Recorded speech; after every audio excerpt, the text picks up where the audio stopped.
जय हिंद साथियों। आज हम शुरुआत करने वाले भारतीय संविधान का भाग 3 मौलिक अधिकार। इसके पिछले लेक्चर में मैंने आपको भाग 1 और भाग 2 पार्ट 1 एंड पार्ट 2 कंप्लीट करवा दिया था।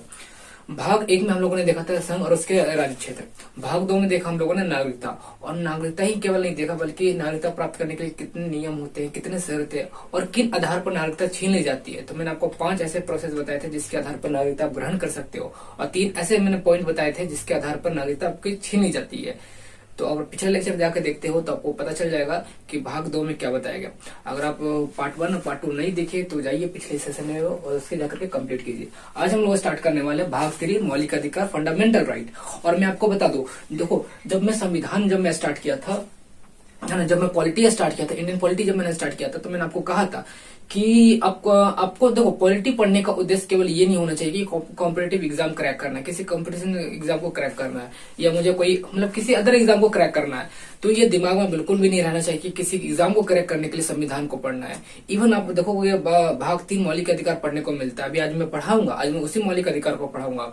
तो जैसे आप मौलिक अधिकार को जानते हो, पहचानते हो, तो आपका अपना अधिकार पता चल जाता है, आपका अपना राइट, क्या आपका अधिकार है, क्या आपका राइट है, क्या आपका है ना, क्या आपका जो बोलते हो ना कि this is my right, this is my अधिकार है, ये मेरा अधिकार है। जैसे आप प्रोटेस्ट करते हो, आंदोलन करते हो, अपना रोजगार की मांग करते हो, रहने फिरने घूमने फिरने की आपकी आजादी दी गई है, धर्म मतलब कि धर्म को पालन करने के लिए, उसके प्रचार प्रसार करने के लिए आपको आजादी दी गई है, ये तमाम प्रकार की आपको आजादी दी गई है, फ्रीडम दी गई है। तो ये सब बातें कहाँ मिलता है? ये तो फंडामेंटल राइट है ना, ये तो मौलिक अधिकार की बात है। तो ये भाग 3 में मिलता है। तो मैं इसलिए कहता हूँ केवल एग्जाम को करेक्ट करना उद्देश्य नहीं होना चाहिए आपका, बल्कि इस उद्देश्य से पढ़ना चाहिए ताकि संविधान को जानो, आपका जिस देश में रहते हो उस देश का संविधान जानो, आखिर संविधान क्या कहता है, आपको कौन सा अधिकार देता है, आपका कर्तव्य क्या है, आपकी ड्यूटी क्या है। हालांकि मैं मौलिक कर्तव्य पढ़ाऊंगा, आपकी जो ड्यूटी है ना वो भाग 4 के काम में आपको देखने को मिलेगा, लेकिन अधिकार भाग 3 में मिलेगा देखने को।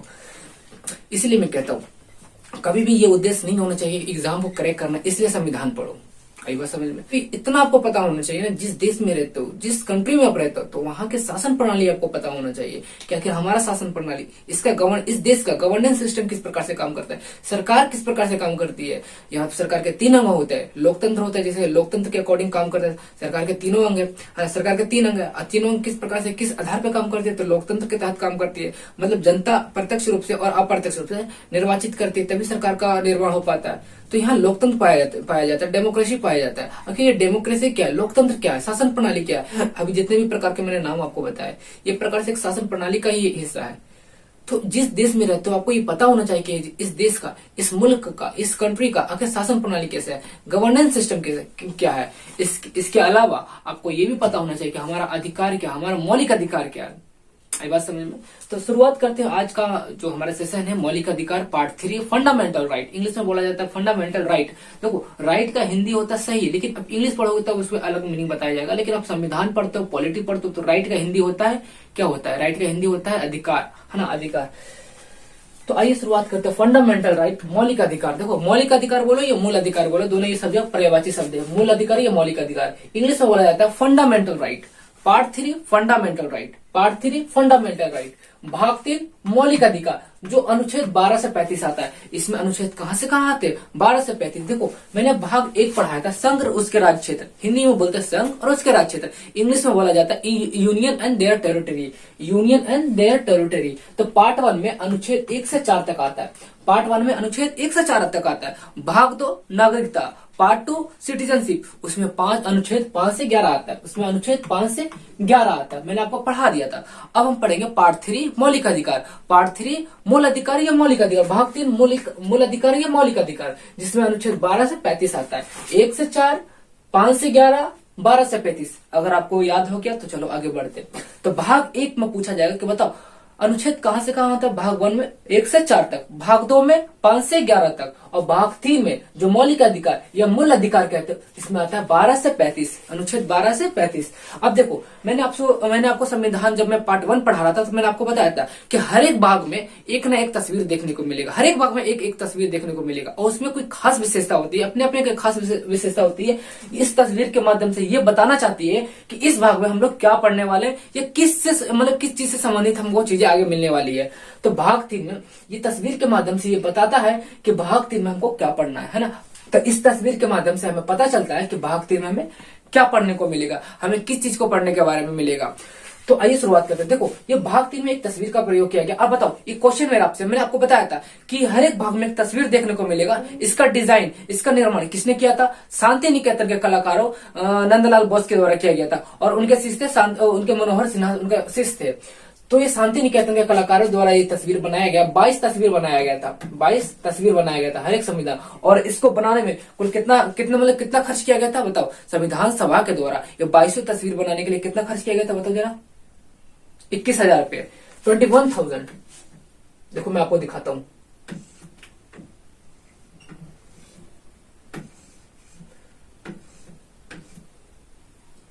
संविधान को लिखने में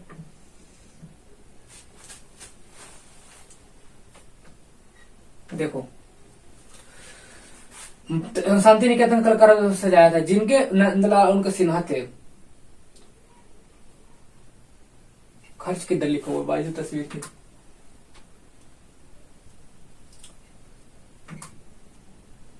देखो 21,000 रुपये।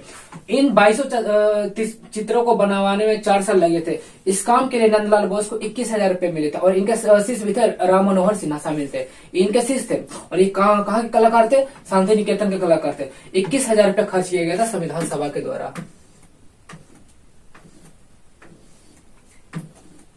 ये देखो मैंने यहाँ पर आपको क्या बताया? 21,000 रुपये, 21,000 रुपया खर्च किया गया था। 21,000 रुपया खर्च किया गया था।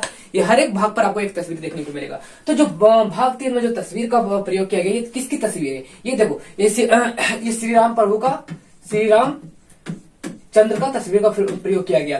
देखो संविधान सभा जब बन रहा था तो उन्हें डिसाइड किया गया था कि हमारा देश कैसा होना चाहिए, इन्हें जनता को, इन पब्लिक को कैसा अधिकार देना चाहिए। तो इन पब्लिक को मतलब कहने का मतलब जैसे कि रामराज, आप लोगों ने सुना होगा शब्द रामराज। तो रामराज में हर एक व्यक्ति को अपना अधिकार होता था कि हम राजा के दरबार में जाकर के अपना अधिकार की मांग कर सकते हैं, अपने रोजगार की मांग कर सकते हैं। अगर हमारे पास खेती करने के लिए या व्यय करने मतलब कि खर्च करने के लिए या कमाने के लिए हमारे पास कोई साधन नहीं है, हमारे रोजी रोटी चलाने के लिए, दिनचर्या को चलाने के लिए अगर हमारे पास कोई संसाधन नहीं है, तो हम दरबार में जाकर के राजा के समक्ष जाकर के अपने रोजगार की मांग कर सकते हैं, अपने अधिकार की मांग कर सकते हैं। ये रामराज में ऐसा सिस्टम था, ऐसा मतलब कि सिस्टम रामराज में हुआ करता था। तो संविधान सभा ने सोचा है कि हम पब्लिक को कैसा अधिकार देंगे, तो हम पब्लिक को वैसा अधिकार देंगे जैसे रामराज में हुआ करता था। इसीलिए भाग 3 में श्री रामचंद्र का फोटो का तस्वीर प्रयोग किया गया है। श्री राम प्रभु का यहाँ तस्वीर का प्रयोग किया गया भाग 3 में। तो आइए शुरुआत करते हैं मौलिक अधिकार। मूल अधिकार किसे कहते हैं? तो देखो आगे देखो, दिस इज माई स्टेटमेंट। देखो मौलिक अधिकार स्टार्ट करने से पहले मेरे एक स्टेटमेंट है, हालांकि मैंने इसे खुद से लिखा है, मैंने खुद से अपने सोच समझ करके मैंने ये स्टेटमेंट दिया। क्या स्टेटमेंट है? मौलिक अधिकार सोना चांदी के समान भरा हुआ बंद बक्सा है। मौलिक अधिकार क्या है? तो मौलिक अधिकार सोने चांदी के समान भरा हुआ बंद बक्सा है। देखो मौलिक अधिकार, अब जैसे आगे पढ़ोगे तो कुछ ऐसे अधिकार मिलेंगे, जो कुछ ऐसे भी अधिकार, छोटे मोटे अधिकार देखने को मिलेंगे, कुछ छोटा मोटा अधिकार भी देखने को मिलेगा, बड़ा अधिकार भी देखने को मिलेगा। तो इसीलिए मैंने शब्द का प्रयोग किया सोने चांदी। तो सोना बहुत कीमती है, चांदी थोड़ा सा कीमती है। तो इसी प्रकार से अब इसे लिंक करने की कोशिश, समझने की कोशिश करना। कुछ बड़े अधिकार भी मिलेंगे, कुछ छोटे अधिकार भी मिलेंगे, कुछ बड़े वैल्यू वाले अधिकार मिलेंगे, कुछ छोटे वैल्यू वाले अधिकार मिलेंगे। तो मौलिक अधिकार सोने चांदी के समान भरा हुआ बंद बक्सा। अभी भरा हुआ बंद बक्सा वो आपको नहीं मिलेगा। कब मिलेगा? इसे प्राप्त करने हेतु मीन्स के लिए। तो इसे प्राप्त करने के लिए नागरिकता रूपी कुंजी आपके पास होना चाहिए। तो नागरिकता, इसे प्राप्त करने हेतु नागरिकता रूपी कुंजी की आवश्यकता पड़ती है। देखो मौलिक अधिकार एक बंद बक्सा, इसे प्राप्त करने के लिए, इसे ग्रहण करने के लिए आपके पास एक कुंजी होना चाहिए। देखो एक बक्सा है, एक बक्सा बंद है, आप इसे कैसे खोलोगे? जब आपके पास चाबी होगा, क्योंकि इसमें ताला लगा हुआ है, इसे चाबी खोलोगे। तो समझ जाओ उस बक्से के अंदर मौलिक अधिकार से भरा हुआ है, उसे सोने चांदी के जैसे कीमती, उसमें मौलिक अधिकार बंद बक्से में, लेकिन ताला लगा हुआ है। लेकिन इसे कब खोलोगे? जब आपके पास नागरिकता रूपी कुंजी होनी चाहिए, नागरिकता वाली कुंजी होनी चाहिए। कहने का मतलब इस राष्ट्र का, इस देश का आपके पास नागरिक है ना, आपके पास नागरिकता है, सिटीजन है, तभी आप इस अधिकार को आप ले सकते हो, आप इसे ग्रहण कर सकते हो। तो कहने का मतलब मौलिक अधिकार सोना चांदी के समान भरा हुआ बंद बक्सा है और इसे प्राप्त करने के लिए नागरिकता रूपी कुंजी आपके पास होनी चाहिए। ये मेरा खुद का स्टेटमेंट है। तो नागरिकता किसी भी प्रकार से अगर आपने ग्रहण कर लिया, भारत के नागरिकता आपने किसी भी प्रकार से ग्रहण कर लिया, तो समझो आपके पास चाबी मिल गई। और जब चाबी मिल गई तो कहने का मतलब आपको मौलिक अधिकार भी मिल जाएगा। ऐसे जो अधिकार आपको देखने को मिलेगा, जो कि घूमने फिरने की आजादी, बस जाने की आजादी, तो ये अधिकार सबको मिलेगा, अब नागरिक हो या नहीं हो। जैसे कोई विदेश से आता है, कोई अमेरिका से कोई व्यक्ति आता है, क्या उसको घूमने फिरने की आजादी दी नहीं गई है? क्या वो घूम फॉर एग्जाम्पल कोई फॉरेनर आता है, कोई विदेश से आता है, चाहे अमेरिका हो या ब्रिटेन से हो, किसी भी कंट्री से आता है, इवन वो कोई पाकिस्तान से भी कोई आता है, तो भारत में कहीं भी घुर फिर सकता है ना, कहीं भी जा सकता है। लेकिन जहाँ मतलब कुछ कुछ अपवाद की श्रेणी में रखा गया उसे हटा दे, तो लेकिन वो भारत में भी घुर सकता है, कहीं भी घुर सकता है भारत के अंदर। बिहार घुर सकता है, यूपी घुर सकता है, एमपी जा सकता है, इवन जम्मू कश्मीर, मतलब कहीं भी जाकर के वो घूम फिर सकता है और कहीं भी जाकर के बस सकता है और व्यापार भी शुरू कर सकता है। कहने का मतलब कुछ कुछ ऐसे अधिकार देखने को मिलेगा जो फॉरेनर को भी दिया गया विदाउट सिटीजनशिप, मतलब बिना नागरिकता ग्रहण किए हुए उन व्यक्तियों को दिया जाता है। अब सोचो, कल्पना करने की कोशिश करो, ये तमाम जो नागरिकता का अधिकार है, जितने भी मौलिक अधिकार है, सभी केवल भारतीय नागरिकों को दी जाएगी। तो सोचो, कल्पना करने की कोशिश करो, थोड़ा सा समझने, थोड़ा सा अपना विवेक का प्रयोग करने की कोशिश करना, थोड़ा समझने की कोशिश करना। जितने भी मौलिक अधिकार है उसमें से एक मौलिक अधिकार है घूरने फिरने की आजादी, और तमाम प्रकार की आजादी केवल भारतीय नागरिक को दी जाए, फॉरेनर को नहीं दी जाए। तो सोचो, जो फॉरेनर भारत में आएगा, जो विदेशी भारत में आएगा, चाहे वो ऑस्ट्रेलिया से आए या अमेरिका से, वो आएगा, लेकिन मौलिक अधिकार उसको नहीं मिलेगा, घूरने फिरने की आजादी नहीं दी जाएगी। तो वो भारत किस लिए आएगा? कोई ऑस्ट्रेलिया से या अमेरिका से कोई भारत में व्यक्ति आता है, कोई फॉरेनर भारत में आता है, लेकिन उसे मौलिक अधिकार केवल भारतीय नागरिकता को दी जाती है। घूरने फिरने की आजादी केवल भारतीय लोगों को दी जाएगी, जो जिसके पास नागरिकता है। सोचो, कल्पना करो, जो अमेरिका से आ रहा है, ब्रिटेन से आ रहा है, या फिर तो ऑस्ट्रेलिया से आ रहा है, अमेरिका से आ रहा है, इवन पाकिस्तान से आ रहा है, लेकिन उसको घूरने फिरने की आजादी नहीं दी गई, तो भारत में क्या करेगा करके? वो घूम फिर नहीं सकता, कहीं घूर नहीं जा सकता, कहीं देख नहीं सकता। इस ताजमहल, आगरा जाता है घूमने के लिए, ताजमहल, इंडिया गेट देखता है, कुतुब मीनार देखते जाकर के, इवन बहुत सारे ऐसे मंदिर है जहाँ वो लोग जाते हैं। तो उन्हें घूरने फिरने की आजादी अगर नहीं दी जाएगी, फॉरेनर को नहीं दी जाएगी कुछ अधिकार, तो भारत में क्या करने आएंगे? बहुत सारे कंट्री आपको देखने को मिलेगा जिनकी अर्थव्यवस्था, जिनकी इकोनॉमी फॉरेनर पे ही निर्भर करता है। मतलब विदेशों से जो वहां घूमने के लिए जाते हैं, तो उनकी इकोनॉमी, उनकी अर्थव्यवस्था केवल उन्हीं पर टिका हुआ है। मालदीव एक ऐसा कंट्री है जो जिनकी अर्थव्यवस्था, उनकी इकोनॉमी फॉरेनर पे ही टिका हुआ है। वहां पर विदेश, वहां पर भ्रमण के लिए जाते हैं, वहां घूमने फिरने के लिए जाते हैं, तो उनकी इकोनॉमी, उनकी अर्थव्यवस्था इसी चीज पर टिका हुआ है। तो सोचो, बहुत सारे ऐसे कंट्री है जो फॉरेनर पर डिपेंड करता है कि उनकी इकोनॉमी कितना ग्रोथ होगा, कितना कम होगा। तो भारत में कुछ ऐसा आजादी, भारत में कुछ ऐसा मौलिक अधिकार है, कुछ ऐसा अधिकार है जो फॉरेनर को भी दी गई है, मतलब कि विदेशी व्यक्ति को भी दी गई है। जो नागरिक है या नहीं है उससे कोई मैटर नहीं, सभी व्यक्ति को दी गई है। जैसे घूमने फिरने की आजादी, बस जाने की आजादी, यूपी में रह सकता है, बिहार में रह सकता है, मध्य प्रदेश में रह सकता है, इवन केरला में भी रह सकता है। मध्य प्रदेश में, केरला मतलब जम्मू कश्मीर से लेकर कन्याकुमारी तक, इवन मतलब इन जो तमाम जितने भी स्टेट है, भारत में 28 स्टेट है, किसी भी स्टेट में वो रह सकता है।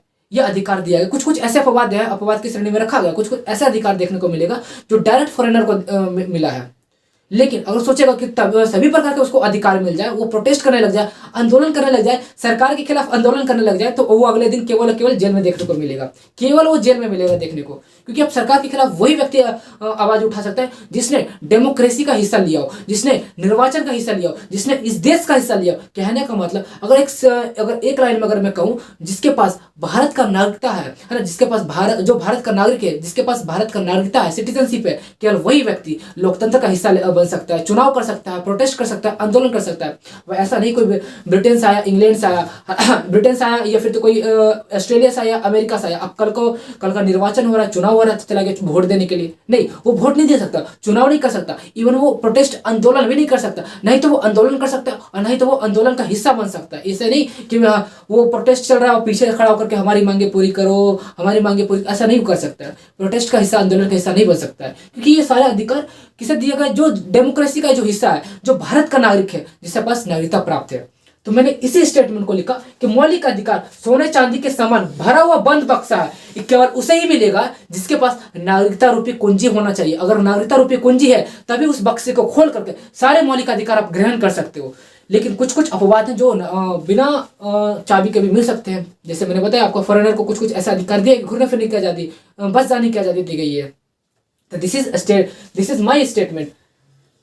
देख लो। तो आइए शुरुआत करते हैं मौलिक अधिकार।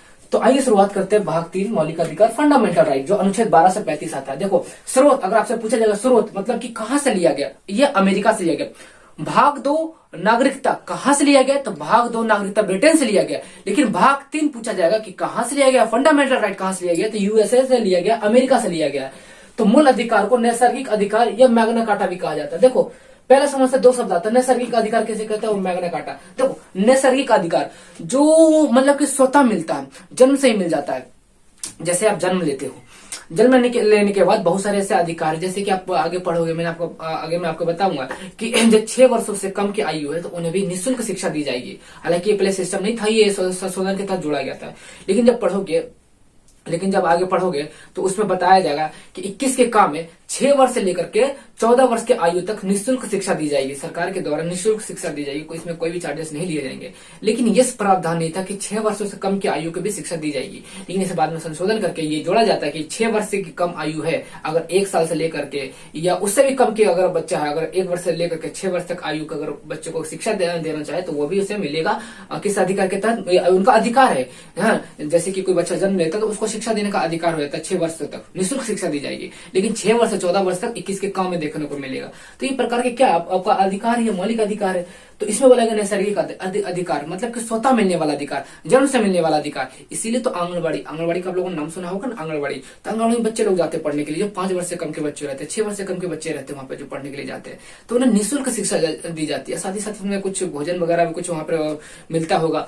तो कहने का मतलब उन्हें जो शिक्षा दी जा रही है, निःशुल्क शिक्षा दी जा रही है, स्वतः मिल रही है, उन्हें जन्म से ही मिल रहा है। तो ये हो गया नैसर्गिक अधिकार। अब आता है एक मैग्ना कार्टा। देखो मैग्ना कार्टा जो शब्द है ना, ये जो शब्द उत्पत्ति पूछा जाएगा कि बताओ जो मैग्ना कार्टा है, ये शब्द की उत्पत्ति कहाँ हुई थी? शब्द की उत्पत्ति फ्रांस में हुआ था, फ्रेंच में हुआ था। लेकिन इस शब्द का प्रयोग यूज कहाँ हुआ था? पहली बार हुआ था ये ब्रिटेन में, यूके में, यूनाइटेड किंगडम, ब्रिटेन। तो मैग्ना कार्टा शब्द है, मैग्ना कार्टा शब्द का प्रयोग कहाँ हुआ था? या प्रयोग की उत्पत्ति कहाँ हुई थी? तो इस शब्द का उत्पत्ति फ्रांस को माना जाता है। फ्रांस, ये मैग्ना कार्टा शब्द है ना, अगर पूछा जाएगा कि मैग्ना कार्टा कौन सा शब्द है, तो ये फ्रांस का शब्द है, फ्रांस का भाषा है। तो मैग्ना कार्टा जो शब्द है फ्रेंच का शब्द है, ये फ्रांस भाषा है। लेकिन इस शब्द का प्रयोग पूछा जाएगा या उपयोग पूछा जाएगा तो कहाँ किया गया था? यूके में किया गया। और जब यूके में मतलब ब्रिटेन में किया गया था, हम लोग ब्रिटेन के ही गुलाम थे ना, अंग्रेज के गुलाम थे, तो वो लोग यहाँ आते हैं और मैग्ना कार्टा शब्द हम लोग को सिखा देते हैं। इसलिए बोला गया कि मौलिक अधिकार को नैसर्गिक अधिकार तो बोलेंगे ही, क्योंकि ये स्वतः मिलने वाला है, जन्म से मिलने वाला है। साथ ही साथ मैग्ना कार्टा भी बोलेंगे इसे। तो आई बात समझ में।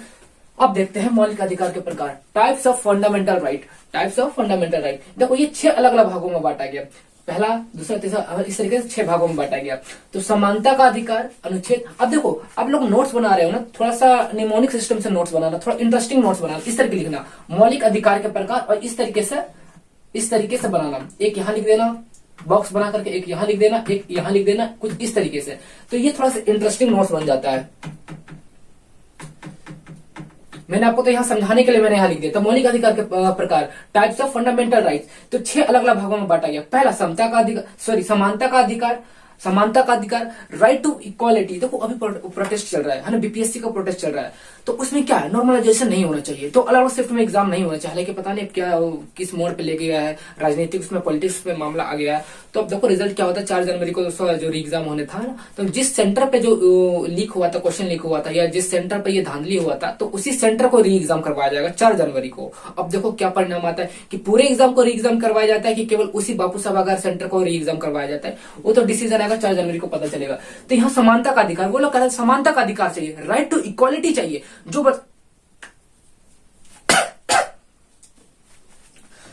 तो बच्चा लोग जो प्रोटेस्ट कर रहे थे वो कह रहे थे राइट टू इक्वालिटी होनी चाहिए, समानता का अधिकार होना चाहिए। अब सोचो 2 अलग अलग शिफ्ट में एग्जाम होगा, एक शिफ्ट में इजी क्वेश्चन आएगा, भाई स्वाभाविक सा बात है, एक शिफ्ट में थोड़ा सा इजी क्वेश्चन आ सकते हैं और दूसरे शिफ्ट में थोड़ा सा हार्ड क्वेश्चन आ सकता है, या फिर तो कुछ इस तरीके से चेंज हो सकता है। पहला शिफ्ट में हार्ड क्वेश्चन पूछ दिया, दूसरा शिफ्ट में इजी क्वेश्चन पूछ दिया, तो क्या ये राइट टू इक्वालिटी हुआ, समानता का अधिकार हुआ? किस तरीके समानता का अधिकार हो, एक से पूछा आपने हार्ड क्वेश्चन, एक से पूछ दिया इजी क्वेश्चन, तो यहाँ पर खेलो इस कानून का उल्लंघन हुआ कि नहीं, इस मौलिक अधिकार का उल्लंघन हुआ कि नहीं हुआ? समानता अधिकार, राइट टू इक्वालिटी होनी चाहिए। हमारा जो मौलिक अधिकार, अरे पहला ही मौलिक अधिकार है समानता का अधिकार, तो किस तरीके से आप बोल रहे हो कि हम समानता का अधिकार देंगे, समानता का अधिकार देंगे? लेकिन हाँ बीपीएससी का अब प्रश्न उठता है कि जहां पर बहुत सारे जनसंख्या, बहुत सारे बच्चे अगर फॉर्म भरेंगे तो उसका मतलब कि अलग अलग शिफ्ट में एग्जाम करवाया जाता है। तो बताओ 5 लाख फॉर्म भरे जाते हैं, जो मुश्किल से 3-3.5 लाख बच्चे एग्जाम देने के सेंटर पर पहुंचते हैं। अब बताओ जहां एक तरफ देखते हैं ग्रुप डी का देखते हैं, एनटीपीसी का देखते हैं, वहां करोड़ों में फॉर्म भरे जाते हैं, करोड़ लाखों बच्चे वहां एग्जाम, 50 लाख 60 लाख बच्चे। अभी देखो यूपी पुलिस कांस्टेबल का एग्जाम हुआ था जो कैंसिल भी हो गया, तो उसमें लगभग आई थिंक 50 से 60 लाख बच्चे एग्जाम देने के लिए गए थे, है ना, 50-60 लाख। तो वहां लाखों की जनसंख्या में एग्जाम देने जा रहे हैं, तो एक दिन में कंडक्ट करना ये पॉसिबल नहीं है, मुझे भी समझ में आ रहा है। लेकिन ये समझने की कोशिश करो जो बीपीएससी, जो खुद 5 लाख फॉर्म भर रहे बच्चे, 5 लाख केवल फॉर्म भरे जा रहे हैं और 3 से 4 लाख बच्चे एग्जाम सेंटर पे जा रहे हैं, तो क्या उनका 2 अलग अलग शिफ्ट में एग्जाम होगा? क्या अपने अपने उचित बात हो सकता है? बताओ जरा, उचित है ये? 4 लाख कहाँ 4 लाख, देखो ना, कहाँ 4 लाख, कहाँ 60 लाख, कितना का डिफरेंस है? 15 चौका 60, मतलब 15 गुना का अंतर है उसमें। तो 4 लाख बच्चे कैसे बोलोगे 2 अलग अलग शिफ्ट में एग्जाम होगा? तो यहाँ तो समानता का अधिकार, तो ये उल्लंघन हो गया राइट टू इक्वालिटी। तो बच्चे यही चाह रहे थे, राइट टू इक्वालिटी होनी चाहिए, समानता का अधिकार होना चाहिए। खैर ये तो ये भी प्रोटेस्ट चल रहा है, मैंने वहां पर एग्जाम्पल को लिंक करने की कोशिश किया। तो पहला हमारा हो जाएगा समानता का अधिकार, जो अनुच्छेद कहां से कहां आता है? 14 से 18 का। देखो 12 अनुच्छेद और 13 अनुच्छेद, इसको हम अपवाद की श्रेणी में रख करके पढ़ेंगे, इसको हम अलग से पढ़ेंगे। लेकिन जो बोला जाएगा आपका अधिकार, मूल रूप से आपका अधिकार है, वो 14 से लेकर के 32 तक देखने को मिलेगा। जो 31 तो समाप्त कर दिया गया, 31 को तो समाप्त कर दिया गया, लेकिन आपसे पूछा जाएगा कि बता समानता का अधिकार अनुच्छेद कहां से कहां आता है? तो 14 से 18। 14 से 18 जो अनुच्छेद है वो आपका समानता का अधिकार है, राइट टू इक्वालिटी है। अब देखते हैं दूसरा देखते हैं दूसरा अधिकार, तो स्वतंत्रता का अधिकार, स्वतंत्रता का अधिकार, right to freedom, right to freedom, स्वतंत्रता का अधिकार। देखो मैं इंग्लिश में यहां नहीं लिखा हूं, लेकिन मैं इंग्लिश में बोल रहा हूं, right to freedom, right to equality. देखो इस तरीके से, right, RIGHT, right to equality, equality, right to equality, ये हो जाएगा right to freedom. Right spelling लिख लेना, RIGHT, right, RIGHT, right to freedom, freedom, और ये हो जाएगा राइट टू फ्रीडम। तो स्वतंत्रता का अधिकार, राइट टू फ्रीडम, इसमें अनुच्छेद 19 से 22 आएगा। अनुच्छेद 19 में बताया कि आपको क्या अधिकार दिया गया है। देखो अभिव्यक्ति की स्वतंत्रता, बोलने की आजादी, घूमने फिरने की आजादी, बस जाने की आजादी, व्यापार करने की आजादी, तो ये तमाम प्रकार की जो आजादी दी गई है अनुच्छेद 19 में दी गई। इवन आपको देखोगे 21 में देखोगे प्राणदैहिक स्वतंत्रता, मतलब कि आपको जीने और मतलब जीवन की आपको स्वतंत्रता दी गई है। आपको मतलब कि जिंदा रहने के लिए, जीवन मतलब कि जीने के लिए, व्यतीत करने के लिए आप अपने से सुसाइड नहीं कर सकते, आत्महत्या नहीं कर सकते, ये आपको अनुच्छेद 21 में दिया गया। अनुच्छेद 21 काम में पढ़ोगे तो वो संशोधन करके बताया गया, मैं आपको बताऊंगा, अभी मैं केवल आपको टाइप्स में बता रहा हूँ ये कितने प्रकार के। तो शोषण के विरुद्ध अधिकार, अगेंस्ट टू एक्सप्लॉयटेशन, अब लिख लेना, शोषण के विरुद्ध अधिकार, अनुच्छेद 23 से 24, शोषण के विरुद्ध अधिकार। देखो ये हिंदी माध्यम के लिए चैनल है, इसलिए मैं हिंदी में पढ़ा रहा हूं। तो अगेंस्ट टू एक्सप्लॉयटेशन अधिकार, राइट टू अगेंस्ट एक्सप्लॉयटेशन, शोषण के विरुद्ध अधिकार, अनुच्छेद 23 से 24 देखने को मिलेगा। धर्म की स्वतंत्रता का अधिकार, right to freedom of religious, right to freedom of religious, धर्म की स्वतंत्रता का अधिकार, अनुच्छेद 25 से 28 देखने को मिलेगा। 5वां नंबर देखते हैं संस्कृति और शिक्षा संबंधी अधिकार, अनुच्छेद 29 से 30 मिलेगा।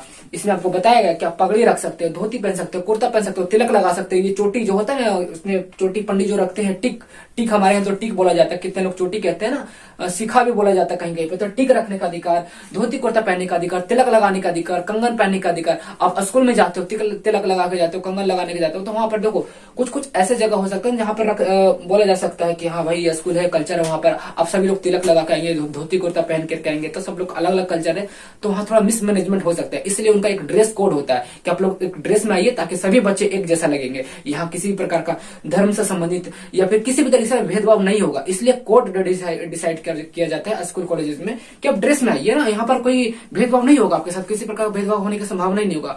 वो बच्चा भी वही ड्रेस पहन रखा है, वो बच्चा भी वही ड्रेस पहन रखा है, तो इसमें मतलब कि धर्म का है ना भेदभाव नहीं हो पाता, इसलिए ड्रेस कोड स्कूल में डिसाइड किया जाता है। वहां पर बोलोगे भाई हमारी संस्कृति हमें धोती कुर्ता पहनने का आजादी, तो हम स्कूल जाएंगे या कॉलेज जाएंगे धोती कुर्ता पहन करके जाएंगे, तो फिर यहाँ वहां उचित नहीं हो सकता है। संस्कृति और शिक्षा संबंधी अधिकार अनुच्छेद 29 से 30 दिया गया, 29 एंड 30 दिया गया। अब देखते हैं अनुच्छेद 31। अनुच्छेद 31 में संपत्ति का अधिकार था, अनुच्छेद 31 में संपत्ति का अधिकार था, जिसे समाप्त कर दिया गया, अब इसे कानूनी अधिकार में रख दिया गया। मैं आगे पढ़ाऊंगा क्यों समाप्त किया गया और कहाँ जोड़ा गया, आगे बताने वाली बात है, मैं यहाँ केवल प्रकार बता रहा हूँ। तो संवैधानिक उपचारों का अधिकार, संवैधानिक उपचारों का अधिकार, यदि आपका मूल अधिकार का उल्लंघन होता है या हनन होता है या कोई छीनता है या कोई इस पे विरोध करता है, तो अनुच्छेद 32 के तहत आप सुप्रीम कोर्ट जा सकते हो और ये अर्जी लगा सकते हो कि देखिए साहब हमारे मूल अधिकार का उल्लंघन हुआ या हनन हुआ या किसी के द्वारा छीना गया है या किसी के द्वारा रोका गया है, तो अनुच्छेद 32 का प्रयोग करके अपने मूल अधिकार पा सकते हो। इसीलिए बोला गया संवैधानिक उपचारों का अधिकार, उपचार मीन्स इलाज, तो इलाज का अधिकार, कहने का मतलब आपका उल्लंघन होता है, किसी भी तरह से कोई छीनता है या रोकता है, तब सीधे अनुच्छेद 32 का प्रयोग करके सुप्रीम कोर्ट जा सकते हो, दिल्ली जा सकते हो। अब देखते हैं, अब देखो अनुच्छेद 12 और 13 देख लेते हैं, उसके बाद पढ़ेंगे राइट टू इक्वलिटी, समानता का अधिकार।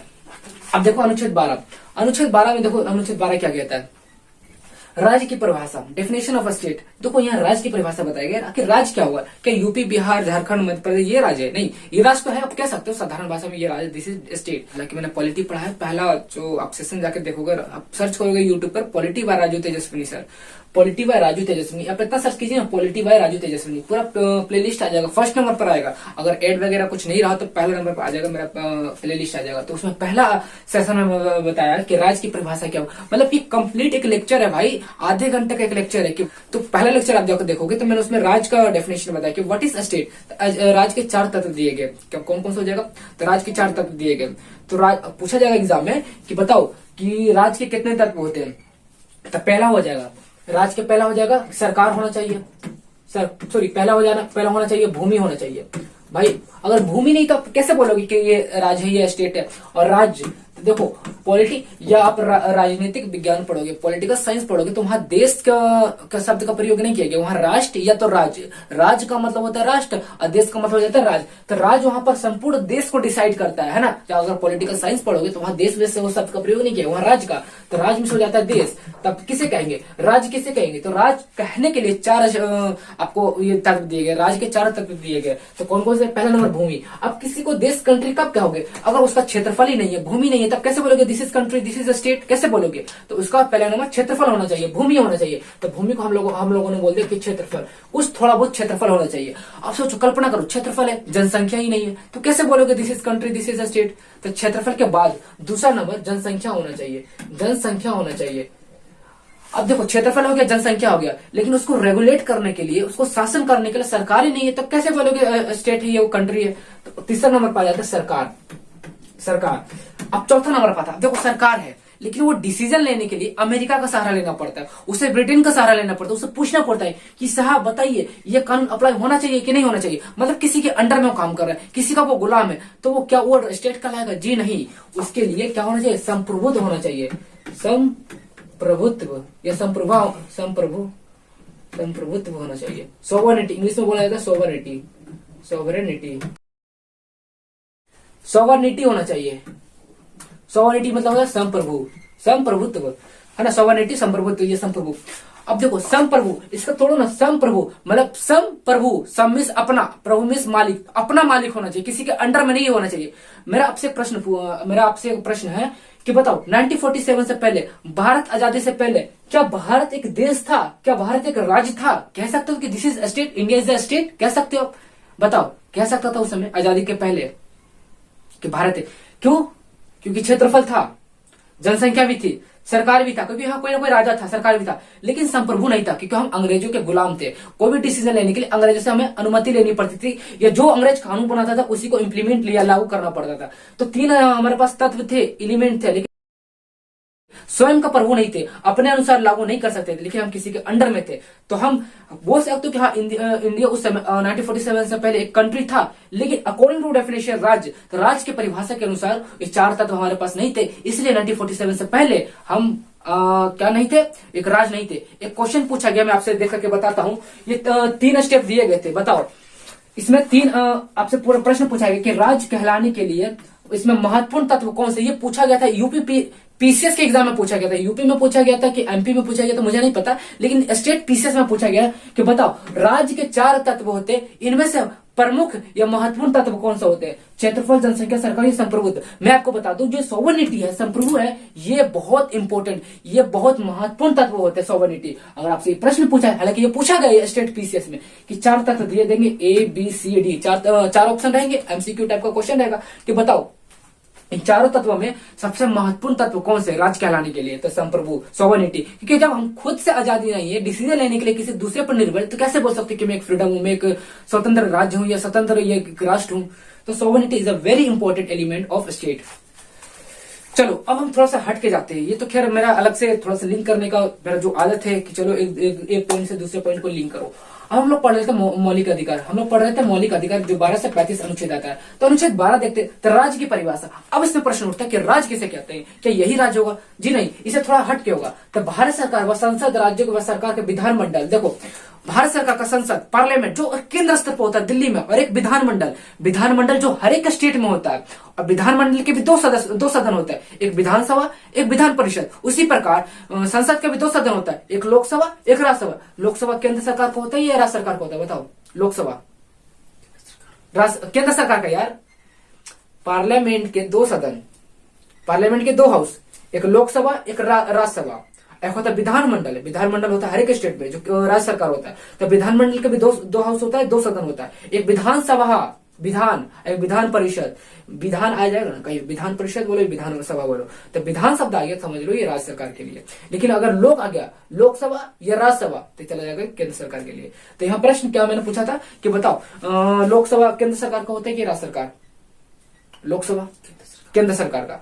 तो यहाँ पर बोला गया राज्य किसे कहेंगे, तो संसद भी हो जाएगा विधानमंडल भी हो जाएगा। कहने का मतलब राज्यसभा राज्यसभा लोकसभा और राज्यसभा, और विधानमंडल पर हो जाएगा विधानसभा और विधान परिषद, ये सब कहलाएंगे राज्य कहलाएंगे। तो भारत सरकार व संसद, भारत सरकार में सब मंत्री परिषद सब लोग आ गए, राष्ट्रपति भी आ गए, प्रधानमंत्री भी आ गए, और मंत्रिमंडल मतलब जितने प्रकार के मंत्री है केंद्र सरकार में, भारत सरकार, तो भारत सरकार भी आ गए, संसद भी आ गया। अब से यहाँ संसद बोल दिया गया तो लोकसभा और राज्यसभा दोनों आ गया।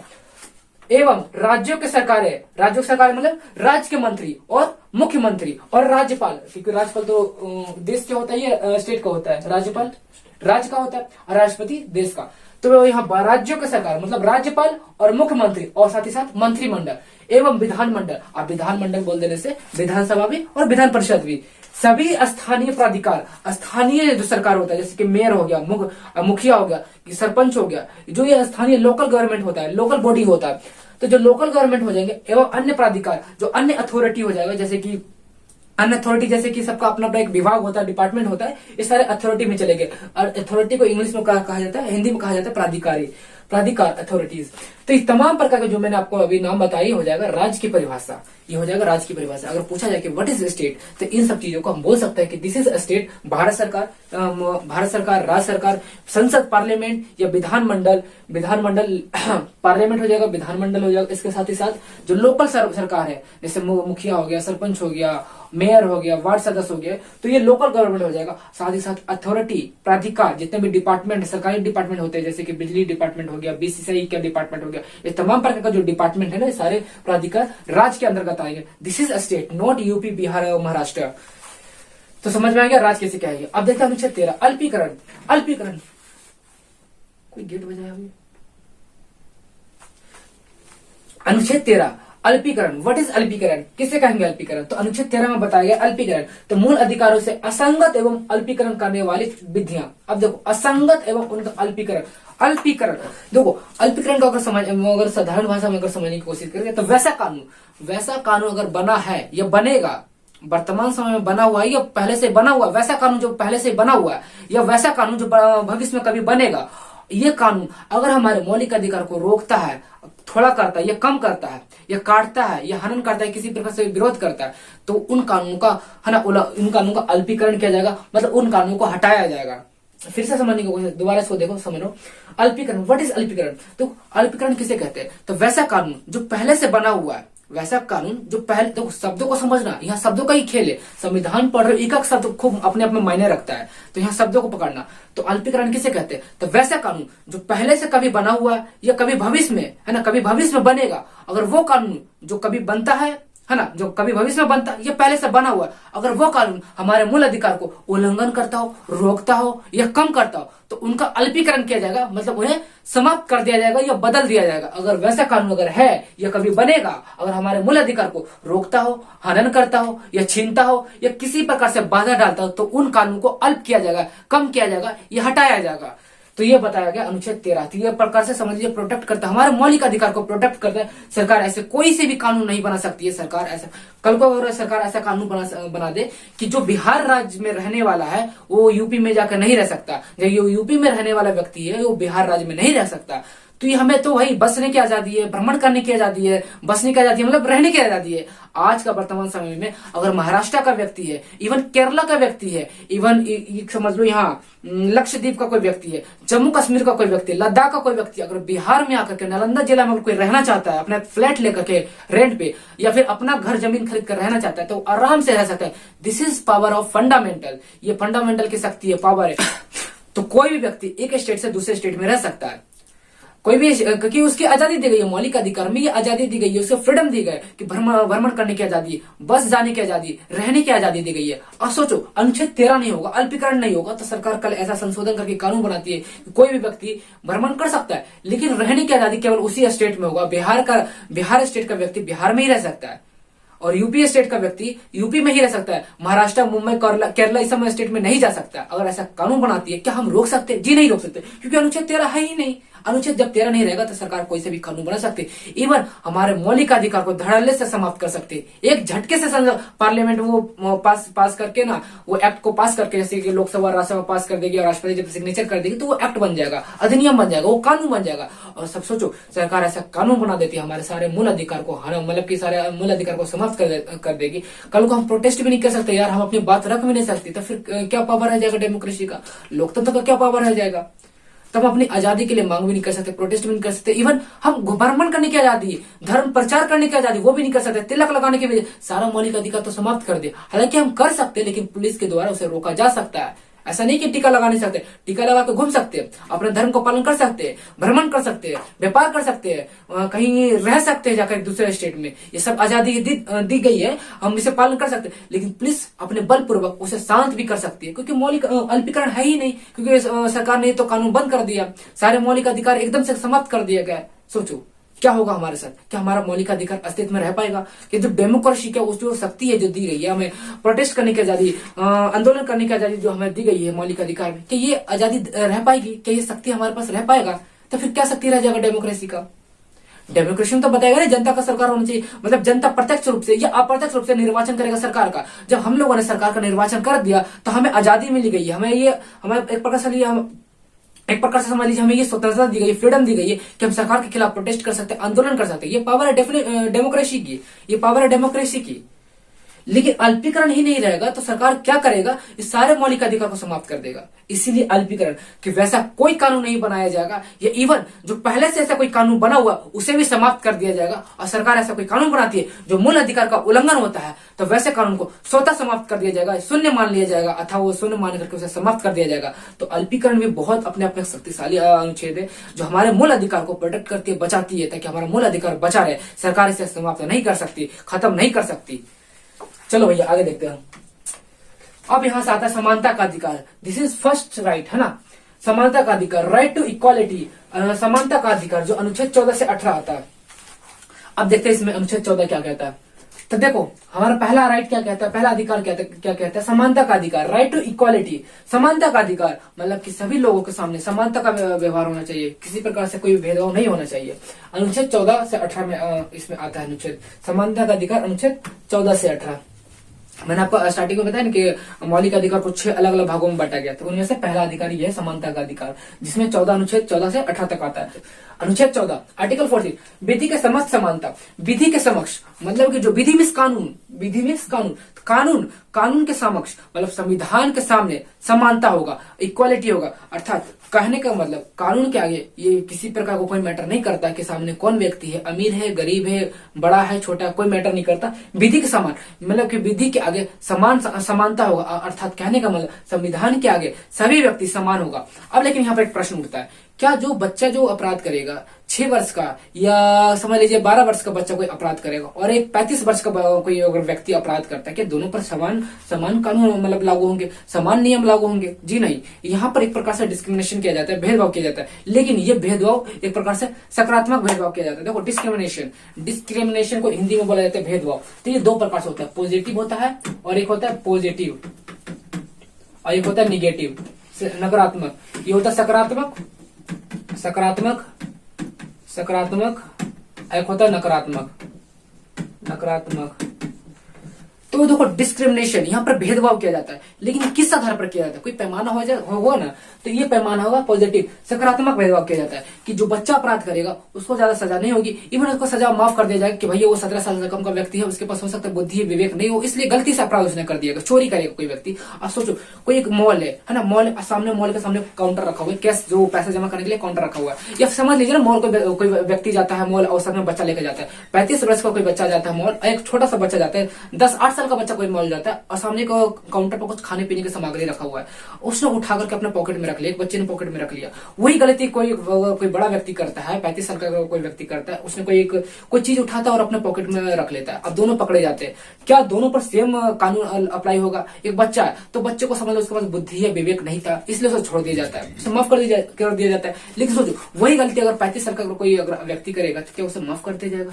है ना, सोचनी समझने वाली बात है ना। तो इसी प्रकार से ये भेदभाव किया जाता है, लेकिन किस आधार पर? सकारात्मक भेदभाव किया जाता है। इवन आप लोग देखोगे कि जो आगे मैं देखो बताता हूँ, आर्टिकल 50 जाति धर्म लिंग जन्म स्थान मूल वंश के आधार पर भेदभाव का निषेध किया गया, अर्थात कोई भी व्यक्ति जाति के आधार पर तुम फलाना जाति को इस आधार पर कोई भेदभाव नहीं किया जाएगा। धर्म के आधार पर, धर्म बोले तो हिंदू मुस्लिम सिख ईसाई 4 धर्म है ना मुख्य रूप से, तो 4 धर्म को, इन धर्मों के आधार पर कोई प्रकार का भेदभाव नहीं होना चाहिए। लिंग के आधार पर तुम स्त्री हो, तुम पुरुष हो, तुम महिला हो, तुम पुरुष हो, इस आधार पर भेदभाव नहीं किया जाएगा। जन्म स्थान, अरे तुम बिहार से आते हो, देखो बहुत सारे बिहार से जो बाहर जाते काम करने के लिए उनके साथ भेदभाव होता है, कह रहे तू बिहारी है तो उन लोगों के साथ गलत व्यवहार किया जाता है, उन लोगों को नीच समझा जाता है कि भाई बिहारी है, बिहारी के पास क्या होगा, कुछ खाने पीने की कुछ है नहीं, गरीबी स्थिति है, गरीबी हालत है, तो उन एजुकेशन नहीं है, शिक्षा नहीं है, तो इस आधार पर जन्म स्थान के आधार पर, आखिर उनका जो जन्म स्थान है उस आधार पर भेदभाव किया जाता है। और हो गया मूल वंश। मूल वंश कहने का मतलब जिनका दादा परदादा, जो मूल वंश आ रहा है, जिनका मूल स्रोत है, हो सकता है उनके दादा या परदादा के द्वारा कुछ गलती हो गई हो, है ना, कुछ गलती हो गई हो, लेकिन आगे जनरेशन आते आते देते उनकी जनरेशन सुधर गई, एजुकेटेड हो गई उनकी जनरेशन, क्या उस आधार पर क्या उससे भेदभाव किया जाएगा? जी नहीं, ये मतलब कि उल्लंघन, कानून का उल्लंघन माना जाएगा, और इस पर बहुत बड़ी धारा चल सकती है। उस पर समझने की कोशिश करना, अगर किसी दादा या परदादा के द्वारा कोई छोटी मोटी गलती हो गई हो, या किसी पुलिस प्रशासन के द्वारा उनके पर कोई धारा चला दी गई हो, या फिर उनको जेल की सजा हो गई हो किसी भी तरीके से, तो उनकी दादा परदादा को सजा मिली, वो सजा काट चुके हैं, उनके जो पोता होगा या पर पोता होगा, जो आगे 3rd या इवन जो नेक्स्ट जनरेशन होगी, क्या इस आधार पर, मूल वंश के आधार पर उसके साथ भेदभाव नहीं किया जाएगा? किसी भी प्रकार का भेदभाव नहीं किया जाएगा मूल वंश के आधार पर। अगर ऐसे पाए जाते तो उस पर कड़ी से कड़ी सजा यहाँ का प्रावधान है। हालांकि मैं जब सेक्शन पढ़ाऊंगा, धारा ही पढ़ाऊंगा, तो मैं अगर सब कुछ डिटेल्स में बताऊंगा, लेकिन अभी हम केवल आर्टिकल पढ़ रहे, संविधान पढ़ रहे, संविधान में क्या वर्णन, में केवल उन्हीं चीजों को मैं बता रहा हूँ। अब यहाँ पर प्रश्न उठता है कि सर आपने तो बोल दिया कि जाति के आधार पर किसी प्रकार का भेदभाव नहीं होगा, डिस्क्रिमिनेशन नहीं होगा, लेकिन जब हम किसी फॉर्म को भरते तो वहाँ SC/ST जो आता है, अनुसूचित जाति अनुसूचित जनजाति, SC का होता है अनुसूचित जाति, ST अनुसूचित जनजाति, तो इन सबको अलग से छूट क्यों मिलता है? तो यहाँ पर तो भेदभाव हो गया। देखो मैंने आपको पहले ही बताया कि यहाँ ये अपवाद की श्रेणी में रखा गया है। कुछ ऐसे व्यक्ति है जो दबे कुचले व्यक्ति है, जो समाज को कभी प्रताड़ित किया गया है ना, प्रताड़न की वजह से वो समाज में पीछे रह गए। आप लोग हिस्ट्री पढ़ते हो, लोग समझ में आता होगा ना, क्या पहले देखा होगा कि जो छोटी छोटी जाति होते हैं, जो है ना, जो SC हो गए, ST हो गए, जिन्हें बोला गया दलित समाज बोला गया, तो दलित समाज के लिए कैसे उन्हें प्रताड़ित किया जाता था? आई बात समझे, उन्हें एजुकेशन शिक्षा स्कूल में प्रवेश करना वर्जित था। इवन आप देखोगे जो कोई सामाजिक जो कुआं होता था, जो समाज का जो कुआं होता था, जहां से हम पानी भरते हैं, कुआं होता था, तो सभी समाज के वहां व्यक्ति पानी भर सकते, जो दलित समाज था वहां पानी नहीं भर सकता था, उसके लिए स्पेशल अलग कुआं था। तो सोचो इस तरीके से प्रताड़ित किया जाता। आप लोग हिस्ट्री पढ़ो ना यार, वो तो पूरा वर्णन है उस इतिहास में, मतलब पढ़ो कि दलितों को सब कैसे सताया जाता है, कैसे प्रताड़ित किया गया था। तो कहने का मतलब उन जातियों जो दबे कुचले जो वर्ग के समाज के व्यक्ति हैं, तो उन्हें छूट देकर के आगे बढ़ने की प्रोत्साहित किया गया, तुम लोग आगे बढ़ो। जो लोग बढ़ रहे तो उसे बढ़ने दो, उसे किसी प्रकार का रोक टोक नहीं किया गया। लेकिन जो दबे कुचले व्यक्ति, जो दलित समाज के व्यक्ति, उन्हें इस अनुच्छेद के तहत आगे बढ़ने का मौका दिया गया है ना, ताकि वो जो दब गए हैं, ताकि उन्हें प्रोत्साहन मिल सके, वो आगे बढ़ सके। लेकिन यहाँ पर उन्हें छूट दिया जा रहा है कि कम भाई कम नंबर भी आएगा तो तुम्हें सिलेक्शन दे दिया जाएगा। लेकिन जब जनरल कैटेगरी की जब बात करते हैं तो उन लोग के साथ ऐसा नहीं होता, जितना नंबर आएगा उतना ही नंबर दिया जाएगा, है ना। उनके मतलब कि फिक्स होता है, कट ऑफ फिक्स होता है। लेकिन जब देखते हैं SC/ST के देखते हैं, दलित समाज वर्ग के व्यक्तियों के साथ देखते हैं, तो उनका कम नंबर भी सिलेक्शन हो जाता है, कट ऑफ पे उठा लिया जाता है। लेकिन इस प्रकार का जो भेदभाव हो रहा है तो वो एक सकारात्मक भेदभाव है। आई बात समझ में? वो कैसा भेदभाव? वो एक प्रकार से पॉजिटिव डिस्क्रिमिनेशन है, सकारात्मक भेदभाव है। आप इस आधार पर नहीं कह सकते, सुप्रीम कोर्ट नहीं जा सकते सर देखिए मैं जनरल कैटेगरी के व्यक्ति हूँ, 100 में से मैं 80 नंबर लाया हूँ, जो मेरा सिलेक्शन नहीं हुआ, 85 नंबर पर मेरा सिलेक्शन होता, मेरा सिलेक्शन नहीं हुआ। लेकिन जो SC/ST का व्यक्ति है जो 75 नंबर लाकर उसने सिलेक्शन ले लिया, तो यह जाति के आधार पर तो डिस्क्रिमिनेशन हो गया, भेदभाव हो गया। लेकिन नहीं जा सकते, इसमें भी कुछ अपवाद की श्रेणी में रखा गया। क्या अपवाद में? कि जो दलित समाज दबे कुचले वाले व्यक्ति है, जो दबे कुचले वाले व्यक्ति है, दलित समाज है, जो निचले कभी उन्हें प्रताड़ित किया गया, तो वैसे समाज को, वैसे जाति को छूट देकर के आगे बढ़ाया गया। This is type of positive discrimination. ये एक प्रकार से समझ लीजिए सकारात्मक भेदभाव है। तो वही धर्म उसी प्रकार से लिंग के आधार पर हो जाएगा। महिलाओं को, तो महिलाओं को देखो आप लोग समझने की कोशिश करो, महिलाओं को बहुत सा कम छूट दिया जाता है कि वो लोग ज्यादा पढ़ा हर एक। तो अभी तो देखो वर्तमान समय में देखा जाए कि महिला हर एक क्षेत्र में अव्वल हो रही है। बोर्ड एग्जाम की ले लो यार, बोर्ड एग्जाम के पिछले देखो कि बहुत बार ऐसा देखने को मिला कि उसमें लड़कियां लोग टॉप कर रही है। इवन मैं बोर्ड एग्जाम की नहीं बात कर रहा, कॉम्पिटेटिव एग्जाम की मैं बात कर रहा हूँ। बहुत सारे यूपीएससी की ले लो ना यार, यूपीएससी बहुत सारे ऐसे महिला कैंडिडेट आपको देखने को मिलेंगे जो EIR first, all India rank first लाई है। यूपीएससी की मैं बात कर रहा हूँ, इवन BPSC की मैं बात कर रहा हूँ। तो अब महिला किसी क्षेत्र में अब नहीं रही है, लेकिन फिर भी पहले महिलाओं को ज्यादा आजादी नहीं मिलती थी, घूमने फिरने की आजादी नहीं थी, उन्हें पढ़ने की आजादी नहीं दी गई थी। तो मैंने क्या बताया कि जो समाज, जो वर्ग वर्ग मीन्स तो सभी आगे, लड़का लड़की सभी लोग आगे, तो जो वर्ग, ये जो समाज पिछड़े रह गए है ना, पीछे रह गए, तो उन्हें प्रोत्साहन देकर के एक प्रकार से मतलब की समझ लीजिए सकारात्मक भेदभाव करके उसे बढ़ाने की कोशिश कर रही है। तो this is type of positive discrimination, ये प्रकार सकारात्मक भेदभाव है।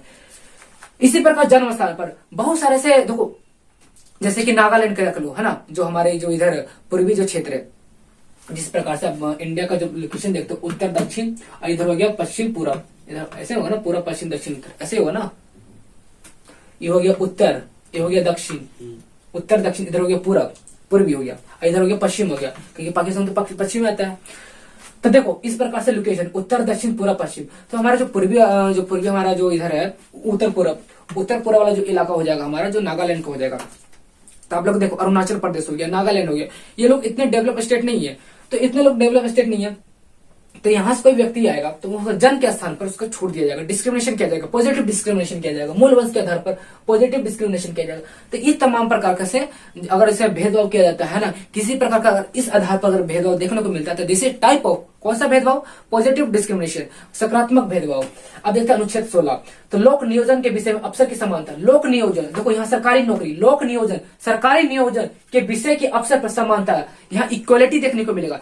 मतलब जो वैकेंसी निकाली गई है, अब देखो सभी व्यक्तियों के लिए, सभी समाजों के लिए, सभी वर्गों के लिए समान रूप से सरकारी नौकरी दी जाएगी, समान रूप से वैकेंसी निकाली जाएगी। अगर 50 सीट हमें मिल रहा है तो 50 सीट इसी को भी मिलेगा, सभी को, तमाम मतलब जितने भी यहाँ पर वर्ग है, जितने भी यहाँ पर चाहे जाति रख लो, धर्म रख लो, मतलब सभी लोगों को लोक नियोजन में, सरकारी नियोजन में, भर्ती में या सरकारी नौकरी प्राप्त करने में समान प्रकार के मतलब कि बराबर रूप से ये अधिकार दिया जाएगा कि आप सरकारी नौकरी में आप चयन हो सकते हो या आप उस एग्जाम की तैयारी कर सकते हो। आईवास में तो सरकारी नौकरी की भर्ती में, सरकारी नियोजन के विषय के अवसर में समानता देखने को मिलता है, यहाँ पर इक्वालिटी देखने को मिलता है। लेकिन यहाँ पर प्रश्न उठता है कि सीटों को रिजर्वेशन यहाँ देखने को मिलता है, या आरक्षण शब्द का प्रयोग किया गया। अब देखो आरक्षण यहाँ जो शब्द का प्रयोग किया गया कि रिजर्वेशन किया जाएगा, कि फलाना समाज के लिए रिजर्वेशन किया जाएगा, फलाना समाज के लिए रिजर्वेशन किया, जो दलित समाज है ना, जो SC/ST के, उनके रिजर्व किया जाएगा। अब जैसे कि बिहार में देखो ना, बिहार में जब भी अगर पुलिस, अभी देखो अभी यूपी पुलिस कौन से एग्जाम में रिजल्ट हुआ था, बिहार पुलिस का ना, हाँ, तो अभी देखो जब देखो बिहार में देखोगे तो महिलाओं के लिए रिजर्व किया गया, आरक्षण किया गया कि इतना सीट होगा ना महिलाओं के लिए रिजर्व होगा। लेकिन महिला के लिए रिजर्व होगा, पुरुष के लिए रिजर्व नहीं होगा। क्यों रिजर्व होगा? मैंने क्या बताया कि इसमें जो बोला समानता का अधिकार, कहीं ना कहीं यहाँ डिस्क्रिमिनेशन देखने को मिलेगा, भेदभाव देखने को मिलेगा। लेकिन किस प्रकार का भेदभाव? सकारात्मक भेदभाव। अब पूछोगे, यहाँ प्रश्न उठेगा कि महिला, अरे यार तुम्हारे पास अधूरा ज्ञान है, बहुत सारे प्रोटेस्ट कर दो, महिलाओं को अधिकार दिया, हम लोग पुरुष से हम लोग को अधिकार। थोड़ा इतिहास पढ़ो यार, उनके पास जागरूक नहीं है या फिर उनके पास नॉलेज की कमी होगी। अब देखो ना, what is the definition of positive discrimination? सकारात्मक भेदभाव का डेफिनेशन क्या हो सकता है कि जो समाज किसी भी कारण से या कभी अपने अतीत में, कभी मतलब इतिहास, मतलब अतीत बोले तो जो कहानी बीत गई, जो कभी अपने अतीत में है ना, कभी पहले जिस समाज को प्रताड़ित किया गया है ना, उन्हें कभी बढ़ने का मौका नहीं दिया गया। महिला को आज से देखो, आज से 15 साल या 20 साल पहले देखो, 1980-90 के दशक में देखो, क्या उस समय पढ़े लिखे व्यक्ति नहीं थे? उस समय भी पढ़े लिखे व्यक्ति थे। लेकिन मैं आपसे ये प्रश्न पूछूं, क्या उस समय पढ़े लिखे महिला थी? थी, ऐसा नहीं कि थी ही नहीं, बहुत कम थे, क्योंकि जो लोग एजुकेटेड फैमिली थे बहुत कम, इवन जो लोग एजुकेटेड फैमिली थे ना वो भी नहीं चाहते थे कि हमारे महिला जो घर से बाहर निकले, स्कूल जाए, कॉलेज जाए, वो लोग पढ़ लिखे एजुकेटेड, क्योंकि उन लोगों के एक समय में एक प्रकार से कॉन्सेप्ट था कि महिला आखिर क्या करेगी, घर का ही तो काम करेगी, तो पढ़ लिखने से क्या फायदा, जब घर का ही काम करो तो फिर पढ़ने लिखने से क्या फायदा। तो उन लोगों को तो प्रताड़ित किया गया, मतलब कि बढ़ने का मौका नहीं दिया गया। तो इस आधार पर सकारात्मक भेदभाव करके यहाँ पर छूट दिया गया कि जो महिलाएं होंगी उनके लिए सीट रिजर्व किया जाएगा, रिजर्वेशन किया जाएगा। बहुत सारे ऐसे लोग करते हैं कि बताओ महिलाओं के लिए सीट रिजर्व कर दिया जाएगा, हम लोग पुरुष है, हम लोग साथ भेदभाव किया गया।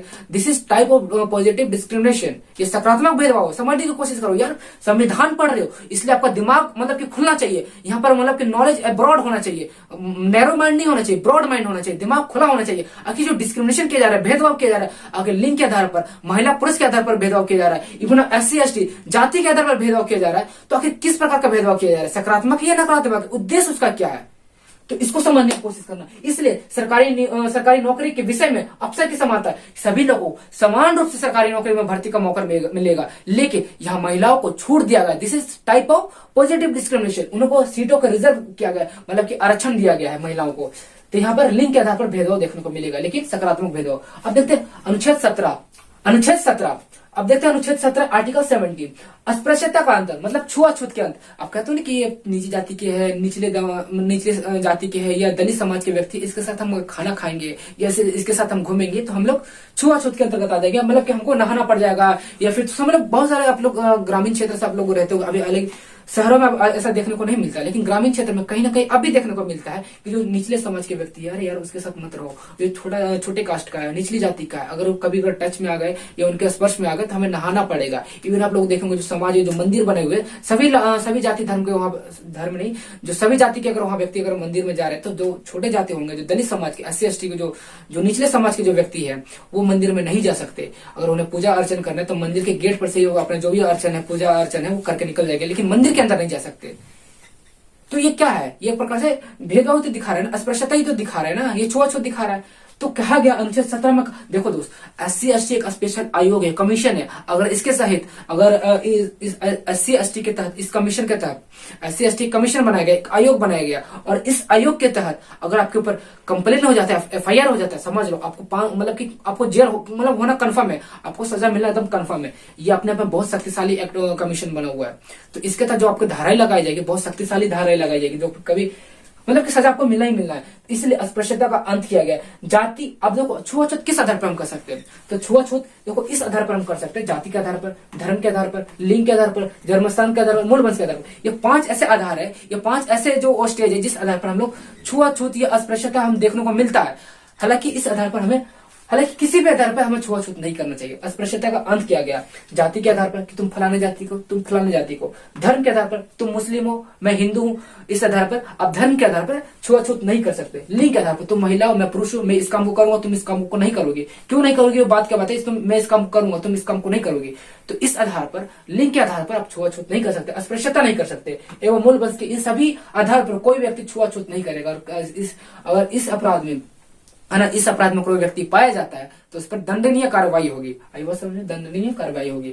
अब देखते हैं आर्टिकल 18 देखते हैं, उपाधियों का अंत। आप किसी प्रकार का टाइटल नहीं रख सकते, उपाधि नहीं रख सकते, लेकिन शिक्षा संबंधी और उपाधि रख सकते हैं। देखो शिक्षा संबंधी या फिर तो जो पोस्ट होता है, जैसे कि मैं लेफ्टिनेंट पे हूँ, या मैं सब इंस्पेक्टर हूँ, या हेड कांस्टेबल हूँ। देखो आर्मी में पोस्ट चलता है, पहला होता है लेफ्टिनेंट से स्टार्ट होता है, lieutenant, captain, major, major captain. देखो फिर से आर्मी में सब अलग अलग प्रकार के आर्मी में पोस्ट बाय पोस्ट चलता है। तो आर्मी में कहां से पोस्ट स्टार्ट होता है, तो लेफ्टिनेंट, कैप्टन, मेजर, उसके बाद मेजर के बाद होता है लेफ्टिनेंट कर्नल, कर्नल, ब्रिगेडियर, और फिर ब्रिगेडियर के बाद मेजर जनरल, जनरल, तमाम प्रकार के सबसे ऊपर जनरल का पोस्ट होता है। लेकिन उससे भी ऊपर फील्ड मार्शल का पोस्ट हुआ करता था, लेकिन फील्ड मार्शल को समाप्त कर दिया गया। अब हो गया जनरल, जनरल हो गया, जनरल से नीचे लेफ्टिनेंट जनरल, मेजर जनरल, उसके नीचे ब्रिगेडियर, ब्रिगेडियर से नीचे कर्नल, कर्नल से नीचे लेफ्टिनेंट कर्नल, उससे नीचे मेजर, मेजर से नीचे कैप्टन, कैप्टन से नीचे लेफ्टिनेंट, है ना, लेफ्टिनेंट रहता है। अब जैसे एनडीए के एग्जाम दोगे तो उसमें 3 वर्ष का ट्रेनिंग होता है, 3 वर्ष का ट्रेनिंग करके जाओ तो आप लेफ्टिनेंट बनोगे। आपके शोल्डर पर डबल स्टार होगा, डबल स्टार मतलब लेफ्टिनेंट, और ट्रिपल स्टार मतलब कैप्टन, और एक होगा भारत का अशोक स्तंभ होगा तो मेजर, उसके बाद lieutenant colonel, colonel, brigadier, lieutenant general, major general, उसके बाद जनरल।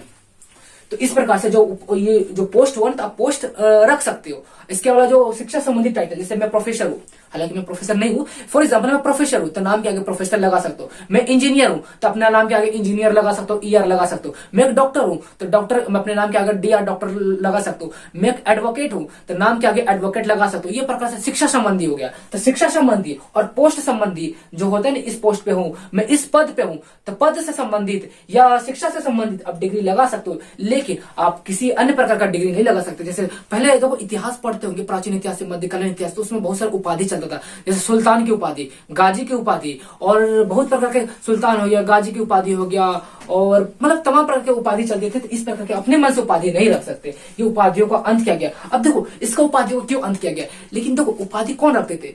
उपाधि वो लोग रखते थे जो समाज में ना अपने आप को सर्वश्रेष्ठ समझने की कोशिश करते थे, दूसरे व्यक्ति को दबाने समझने की कोशिश करते थे। देखो मैंने ये उपाधि रखा, तुम मेरे से नीचे हो, मैंने ये उपाधि रखा, मैं तुमसे ऊपर हूँ। कहने का मतलब उपाधि रखकर सर्वश्रेष्ठ समझने की कोशिश करते थे और दूसरे व्यक्ति को दबाने की कोशिश करते थे। तो यहाँ तो हो गया राइट टू इक्वालिटी, समानता का अधिकार, विधि क्या है, कानून क्या है। दो अनुच्छेद 14 पहले ही बोल दिया कि विधि क्या है, सभी व्यक्ति समान हो। अब कोई व्यक्ति उपाधि रख करके सर्वश्रेष्ठ समझने की कोशिश कर रहा है, इसका मतलब इस कानून को उल्लंघन कर रहा है।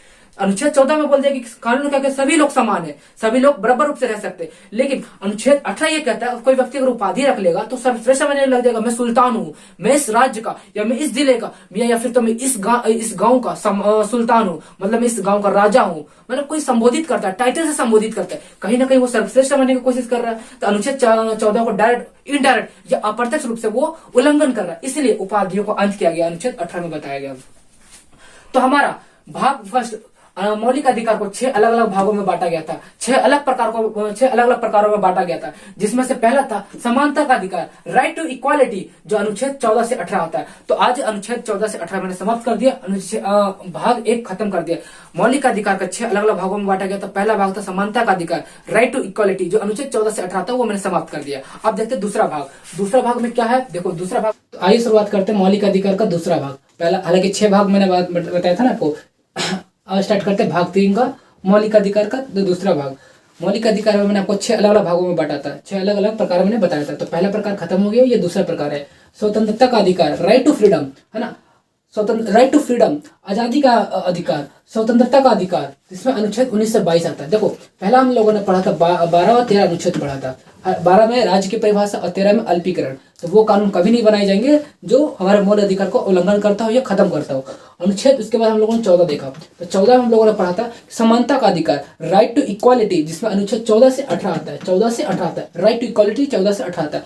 ये भाग 1 था। अब भाग दूसरा देखते हैं, मौलिक अधिकार का पार्ट 2 देखते हैं। कहने का मतलब जब दूसरा प्रकार देखते हैं तो इसमें आता है स्वतंत्रता का अधिकार, राइट टू फ्रीडम, जिसमें अनुच्छेद 19 से 22 आता है। देखो ये इसी में बताया गया कि हमारी आजादी दी गई, हमें स्वतंत्रता दी गई है, कि हमारी स्वतंत्रता जो है, जो हमारी आजादी है, आखिर वो किस प्रकार की आजादी है और कितने प्रकार की आजादी दी गई है, इसमें बताया गया राइट टू फ्रीडम, आखिर कितने प्रकार का फ्रीडम है। तो ये अनुच्छेद 19 आपको जानना, आपको गहराई से जानना बहुत जरूरी है, क्योंकि इसी में आपकी स्वतंत्रता का अधिकार दिया गया, आपको आजादी का अधिकार दिया गया कि आपको किस प्रकार की आजादी होनी चाहिए, कितने प्रकार की आजादी होनी चाहिए। यह अनुच्छेद आपके लिए बहुत इंपॉर्टेंट है, बहुत समझ लीजिए एक प्रकार से आपके लाइफ का हिस्सा का पार्ट है। क्योंकि आपको देखो, आप एक इंसान हो, आपको ऑक्सीजन मिल गया, केवल आप ऑक्सीजन मिल गया, केवल जीवन जीने का केवल अधिकार होना चाहिए, आपके घूरने फिरने की आजादी नहीं होनी चाहिए। कि आप सोचो, आपको देखो एक बंद कमरे में तमाम जितने भी आपकी आवश्यकता की चीजें होती है, खाने पीने से लेकर के तमाम प्रकार सब कुछ आपको चीजें एक बंद कमरे में दे दिया जाए, लेकिन आपको बोला जाए कि घूरने फिरने की आजादी नहीं है, बाहर निकलने की आजादी नहीं, और जितने भी आपकी आवश्यकता की चीजें होती है, जितने भी तमाम प्रकार के खाने पीने से लेकर के सभी प्रकार की चीजें अगर एक बंद कमरे में आपको दे दिया जाए,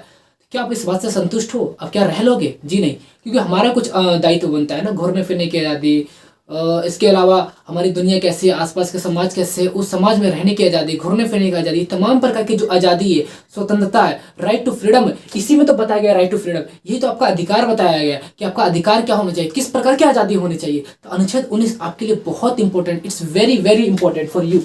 देखो अनुच्छेद 19, इसमें देखो अनुच्छेद 1 पढ़ेंगे, 2 पढ़ेंगे, 3 पढ़ेंगे। अब देखो यहाँ पर एक थोड़ा सा अलग देखने को मिल रहा है, यहाँ अनुच्छेद 19 है लेकिन ब्रैकेट में 1 लिखा हुआ है, तो इसे बोला जाता है इसको बोला जाता है क्लाउज, परंतु, हिंदी में परंतु और इंग्लिश में क्लाउस। अब देखो संविधान पढ़ने के लिए ना, देखो संविधान को कैसे पढ़ा जाता है, जैसे संशोधन कर करके ना, संशोधन जो भी किया जाएगा तो उसको 1 2 करके ब्रैकेट में करके ऐड किया जाता है। इंग्लिश में ABCD करके जोड़ा जाता है ब्रैकेट में करके।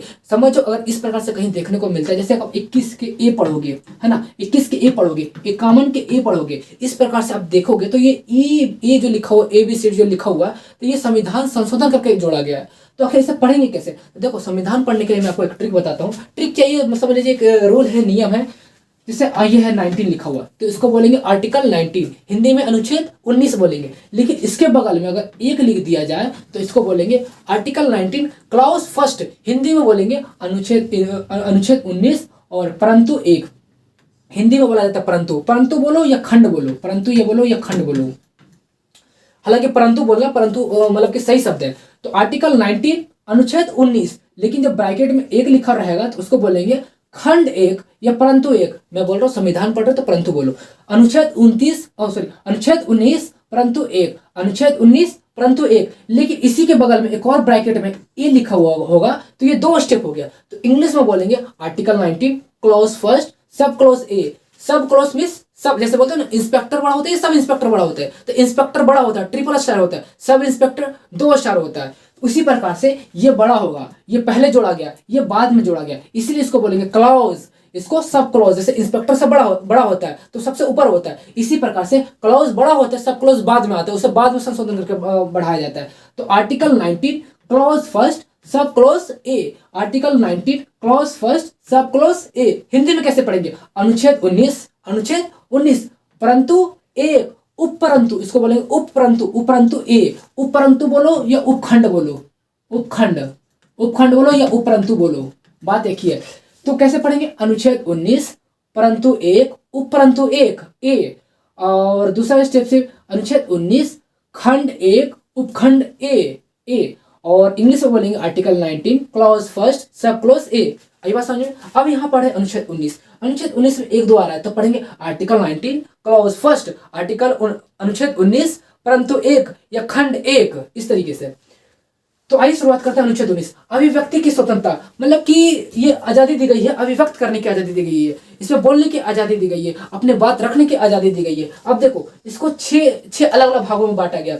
हालांकि छठा खत्म हो गया था, तो अगर इसको हटा दिया जाए तो छठा तो खत्म हो गया, अगर इसको हटा दिया जाए तो कितना हो जाएगा? 1 2 3 4 5, ये 6। हालांकि 7वें नंबर पे लेकिन छठा समाप्त कर दिया गया। लेकिन आपसे पूछा जाएगा कि बताओ कि आजादी का अधिकार, स्वतंत्रता का अधिकार कुल कितने प्रकार का है? राइट टू फ्रीडम कितने प्रकार का है? तो 6 प्रकार का है, लेकिन है 7।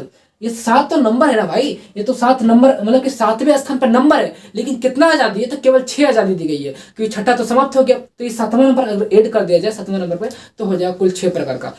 तो आपसे पूछा जाए कि अभिव्यक्ति की आजादी, अभिव्यक्ति की स्वतंत्रता कितनी प्रकार का? तो 6 प्रकार का।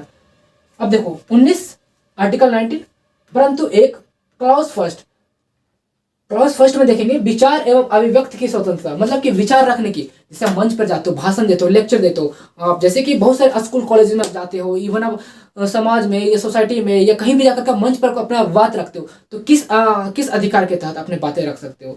तो अनुच्छेद 19 क्लॉज फर्स्ट, मतलब कि अनुच्छेद 19 परंतु 1 में यह बताया गया अपने विचार रख सकते हो, अपने अंदर की जो बातें हैं, आपके जो विचार है वो विचार रख सकते हो, अभिव्यक्त कर सकते हो। अभिव्यक्त करने के मतलब, कहने का मतलब, जो आपके अंदर जो भावनाएं चल रही है, जो कल्पनाएं चल रही है, इसके अलावा जो भी आपको बोलना है, इवन आपको सरकार के खिलाफ जो भी बातें बोलना है, सरकार के खिलाफ देखो सरकार ये कर रही है, वो कर रही है, सरकार को ये नहीं करना चाहिए, इवन आप सरकार के खिलाफ आपको आवाजें रख सकते हो। This is the power of democracy. Democracy में ये पावर दी गई है, क्योंकि अब जब जनता को अपने बनाया है, सॉरी, जनता के द्वारा सरकार का निर्माण किया गया, जनता के द्वारा प्रत्यक्ष एवं अप्रत्यक्ष रूप से अगर निर्वाचन किया गया, सरकार का निर्वाचन किया गया, तो आपको ये अधिकार है, आपको ये दायित्व बनता है कि सरकार की आलोचना भी करे, मतलब सरकार की बड़ाई भी करे और बुराई भी करे। कहने का मतलब, सरकार जो अगर गलत काम करती है तो उसकी आलोचना भी कर सकते हैं, अगर सरकार कोई अच्छा काम कर सकता है तो उसके हम तारीफ भी कर सकते हैं, उसका गुणगान भी कर सकते हैं। तो कहने का मतलब, अभिव्यक्त करने की आजादी, विचार रखने की आजादी। अब विचार कुछ भी हो सकता है, सरकार के खिलाफ भी हो सकता है और सरकार के समर्थन में भी हो सकता है। हम समर्थन भी कर सकते हैं और सरकार के खिलाफ भी, मतलब आलोचना भी कर सकते हैं, आलोचना एवं समर्थन दोनों कर सकते हैं। ये पावर दी गई है डिक्टेटरशिप में, सॉरी डिक्टेटरशिप में, ये पावर दी गई है डेमोक्रेसी की, ये पावर दी गई है डेमोक्रेसी में, ये लोकतंत्र का हिस्सा है। भारत एक प्रकार का लोकतंत्र है, डेमोक्रेसी है, डेमोक्रेटिक कंट्री है। तो ये लोकतंत्र में ये आजादी दी गई है कि हम सरकार का समर्थन भी कर सकते हैं। और सरकार समर्थन में तो हर एक स्टेट में होता है, हर एक शासन प्रशासन में होता है, हर एक गवर्नेंस सिस्टम में होता है समर्थन। लेकिन सरकार के खिलाफ, सरकार की आलोचना सभी तंत्र में नहीं पाया जाता है, सभी शासन प्रशासन में, सभी शासन प्रणाली में नहीं पाया जाता है, सभी गवर्नेंस सिस्टम में नहीं पाया जाता है। वो केवल डेमोक्रेसी, केवल लोकतंत्र में पाया जाता है कि हम सरकार की आलोचना भी कर सकते हैं, सरकार की हम बुराई भी कर सकते हैं, सरकार जो भी गलत काम कर उसके ऊपर हम आवाज भी उठा सकते हैं, चाहे मीडिया के जरिए या अपने एक मंच लगा करके, एक सभा लगा के हम सरकार की आलोचना भी कर सकते हैं। This is the power of democracy. और इसके बखूबी मौलिक अधिकार में वर्णन है, अनुच्छेद 1 के काम, अनुच्छेद 1 में वर्णन है, अनुच्छेद 19 के 1 में वर्णन है, आर्टिकल 19 क्लॉज फर्स्ट में वर्णन है, अनुच्छेद 19 परंतु 1 में वर्णन है। क्या वर्णन है कि हम अपने विचार रख सकते हैं सरकार के खिलाफ भी, और सरकार के मतलब की समर्थन और सरकार के खिलाफ भी और सरकार के समर्थन में भी, मतलब दोनों रूप से सरकार का समर्थन भी कर सकते हैं और आलोचना भी कर सकते हैं। इस प्रकार से हम अपना विचार रख सकते हैं। एक प्रकार से समझ लीजिए हम अपना विचार रख सकते हैं, अभिव्यक्त कर सकते हैं। आपसे प्रश्न पूछा जाएगा कि विचार रखने की, अभिव्यक्त करने की आजादी किसमें दी गई है? आर्टिकल 19। लेकिन आपसे ये भी अगर इस तरीके से 1 2 3 4 करके पूछे तो अब बताना कि आर्टिकल 19 क्लॉज फर्स्ट में रखा बताया गया कि विचार अभिव्यक्ति की स्वतंत्रता। अब लेकिन जब देखते हैं आर्टिकल 19 क्लॉज 2 देखते हैं, अनुच्छेद 19 परंतु 2 देखते हैं, तो इसमें बताया गया शांतिपूर्ण व हथियार रहित सम्मेलन करने का अधिकार। हम लोग सम्मेलन करते हैं, प्रोटेस्ट करते हैं, तो प्रोटेस्ट करने में एक सम्मेलन किया जाता है। तो सम्मेलन करने के लिए या प्रोटेस्ट करने के लिए या आंदोलन करने के लिए हमें क्या नहीं रखना चाहिए? हथियार नहीं रखना चाहिए, किसी भी प्रकार का हथियार नहीं रखना चाहिए। शांतिपूर्ण मतलब कर सकते हैं। देखो बहुत सारे, देखो जब कुछ जुलूस निकलता है, बहुत सारे ऐसे समय आप लोगों ने देखा होगा, बहुत सारे टाइम में जुलूस निकलता है, उसको क्या बोलते हैं? बजरंग दल का जुलूस निकलता है, उसे क्या बोलते हैं? बजरंग दल भी बोलते हैं ना, कुछ और बोलते हैं, रामनवमी और रामनवमी। हाँ, तो शांतिपूर्ण एवं हथियार रहित सम्मेलन करने का अधिकार। देखो आप लोगों ने देखा होगा कि जुलूस निकलता है, जैसे रामनवमी के दिन हो गया या फिर तो बजरंग दल का जब जुलूस निकलता है तो उसमें अलाउ परमिशन नहीं दिया जाता है कि आप तलवार नहीं रख सकते, कोई हथियार नहीं रख सकते। बहुत सारे न्यूज वगैरह चैनल में अगर आप लोगों ने देखा होगा, ये सरकार के कुछ आदेश आप लोगों ने देखा होगा कि जब जुलूस निकलता है तो उसमें ये मेंशन किया जाता है कि जुलूस के दौरान कोई भी व्यक्ति हथियार नहीं रख सकता, क्योंकि वो एक प्रकार से सम्मेलन है, ग्रुप है, झुंड है, उसमें बहुत सारे व्यक्ति है। कब पता कब कुछ दंगा हो जाए, लड़ाई झगड़ा हो जाए। कभी कभी देखो छोटे मोटे कुछ होता है, आपस में विवाद हो जाता है, और कहीं आपस छोटे मोटे विवाद के कारण कहीं वो हथियार उठ ना जाए, किसी पर चल ना जाए, तो वो दंगा ना बन जाए। मतलब एक प्रकार से बहुत बड़ी समस्या, छोटी सी समस्या से बहुत बड़ी समस्या ना बन जाए। और दूसरा नंबर, ये अनुच्छेद 19 के क्लॉज 2 में ये वर्णन है कि शांतिपूर्ण और हथियार रहित सम्मेलन करने का अधिकार। इवन आप प्रोटेस्ट कर रहे हो, आंदोलन कर रहे हो या जुलूस निकाल रहे हो, तो उसमें हथियार आप नहीं रख सकते। हालांकि कितने लोग रखते हैं, मतलब कि हथियार रखते हैं, लेकिन हालांकि ये अलाउ नहीं है। सरकार अगर जैसे लगता है, सरकार को लगता है कि यहाँ पर दंगा होने वाला है, लड़ाई झगड़ा होने वाले, तो उसको मतलब कि उसको कंट्रोल करने के लिए अपना एक प्रकार से समझ लीजिए एक रूल जारी करती है सरकार। ये बोलती है, वहाँ की जो लोकल गवर्नमेंट है बताती है कि इस जुलूस में या इस प्रोटेस्ट में आप हथियार नहीं रख सकते। प्रोटेस्ट में तो हथियार रखा नहीं जा सकता, लेकिन जुलूस में कहीं कहीं देखने को मिलता है। लेकिन जुलूस जब भी निकलता है, चाहे रामनवमी को हो या किसी भी संप्रदाय का हो या किसी भी कुछ चीज का जुलूस हो, तो उसमें आप हथियार नहीं रख सकते। इसी बोला गया शांतिपूर्ण, मतलब कि शांति तरीके से, हथियार रहित मीन्स बिना हथियार के, रहित मीन्स होता है बिना, तो बिना हथियार के सम्मेलन करने का अधिकार दिया गया, अनुच्छेद 19 में दिया गया। परंतु 2, अगर आपसे केवल अगर ये शब्द पूछा जाएगा कि शांतिपूर्ण अब हथियार रहित सम्मेलन करने का अधिकार किस अनुच्छेद में वर्णन है, तो अनुच्छेद 19 में वर्णन है। लेकिन आपसे इस तरीके से पूछेगा 1 2 3 4 करके, या ए बी से करके पूछा जाएगा, इसको ए भी लिखा जाता है। Article 19 A clause A clause B, तो हो जाएगा ए बी सी, लिख लो A B C D E, इस तरीके से लिख लेना। तो लेकिन ई को कैंसिल किया गया, 5वें नंबर को, 6ठे नंबर को कैंसिल किया गया। तो article 19 clause B, article 19 clause B Hindi में अनुच्छेद 19 परंतु 2 बोलो या परंतु बी बोलो, जो आपको यहाँ देखने को मिलेगा। आप लोग समझदार हो, आप लोग इंसान का इशारा ही काफी होता है। मैंने बोल दिया 2, तो मतलब अगर अल्फाबेट आएगा तो बी नंबर आएगा, क्योंकि 2 नंबर पर क्या होता है? बी होता है। तो आर्टिकल 19 क्लॉज 2 में बताया गया शांतिपूर्ण एवं हथियार रहित सम्मेलन करने का अधिकार। जब देखते हैं 3 देखते हैं, आर्टिकल 19 क्लॉज 3 देखते हैं, परंतु 3 देखते हैं, तो इसमें संगठन बनाने का अधिकार। आप लोग संगठन बनाते हो ना, बहुत प्रकार के संगठन बनाया जाता है कि देखो सभा करने के लिए आप लोग मीटिंग बनाते हो, संगठन बनाते हो, तो एक प्रकार से संगठन बनाया जाता है ना, ग्रुप बनाया जाता है, मीटिंग करने के लिए ग्रुप बनाया जाता है। तो संगठन बनाने का अधिकार आर्टिकल 19 क्लॉज 3 में बताया गया। अब देखते हैं आर्टिकल 19 क्लॉज 4 देखते हैं, अनुच्छेद 19 परंतु 4 देखते हैं। देखो हिंदी और इंग्लिश दोनों, अनुच्छेद 19 परंतु 4 देखते हैं, तो उसमें 4 का क्या हो जाएगा? डी हो जाएगा। अगर अल्फाबेट वाला आएगा तो ए बी सी डी हो जाएगा। तो अनुच्छेद 19 परंतु डी में देखते क्या होगा, क्या इसमें वर्णन है कि भारत के भीतर विचरण एवं भ्रमण करने का अधिकार। मैंने बताया क्या, विचरण करने का मतलब घूमने फिरने की आजादी दी गई है भारत के अंदर।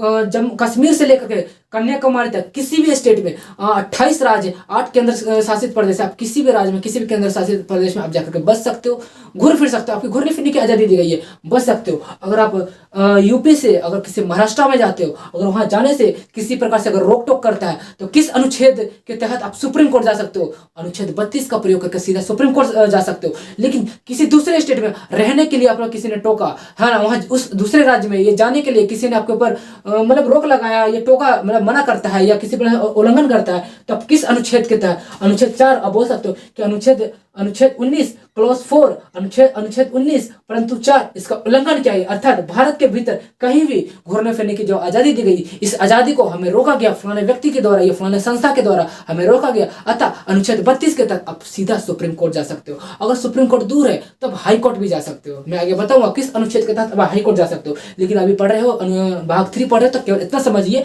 कि अनुच्छेद अगर किसी प्रकार का उल्लंघन होता है, किसी भी प्रकार का मौलिक अधिकार का उल्लंघन होता है या कोई छीनता है, तो सीधा अनुच्छेद 32 का प्रयोग करके सीधा सुप्रीम कोर्ट जा सकते हो। तो भारत के भीतर वितरण करने का अधिकार, भ्रमण करने का अधिकार दिया गया अनुच्छेद 19 क्लॉज 4 में। अब देखते हैं अनुच्छेद 19 क्लॉज 5, अनुच्छेद 19 परंतु 5 उपखंड 5 देखते हैं। तो भारत के किसी भी भाग में निवास करने का अधिकार, बसने का अधिकार मतलब रहने फिरने के। अब देखो घूम फिर अगर मन जैसे आप लोगों ने गया, जैसे आप लोग जाते हो कश्मीर जाते हो घूमने के लिए और वहाँ बहुत अच्छा मतलब कि माहौल लगता है, आप सोचे कि नहीं मुझे यहीं रहना है, मुझे यहीं बस जाना है, तो कोई बात नहीं आप बस जाइए। और अनुच्छेद 19 क्लॉज 5 के तहत आप कहीं भी बस सकते हो, बस जाइए। आप जैसे जाते हो बनारस गए घूमने के लिए है ना, लखनऊ गए, नवाबों के शहर लखनऊ, आप लखनऊ गए अच्छा लगा बस गए, बनारस गए यूपी बनारस जाते हो तो बनारस अच्छा लगा चलो भाई यहीं बस जाते, मथुरा गए, वृंदावन गए, भाई यार वृंदावन का तो भाई मैं भी उससे उनसे प्रभावित हूँ। वृंदावन जो जिस तरीके से वहाँ का एरिया लोकेशन है काफी एकदम प्रभावित करने वाला एरिया है। वृंदावन मथुरा हो गया, गोकुल हो गया। और आप यहाँ जाते हो घूमने फिरने के लिए जाते हो, वहाँ का कल्चर अच्छा लगता है, वहाँ का माहौल अच्छा लगता है, वहाँ बस जाते हो रहने लगते हो, कोई बात नहीं।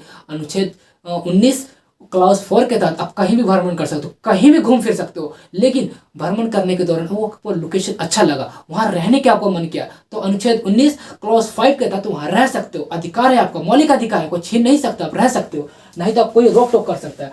अब आता है अनुच्छेद 19 क्लॉज 6 आता है, इससे बताया संपत्ति का अधिकार किंतु निरस्त किया गया।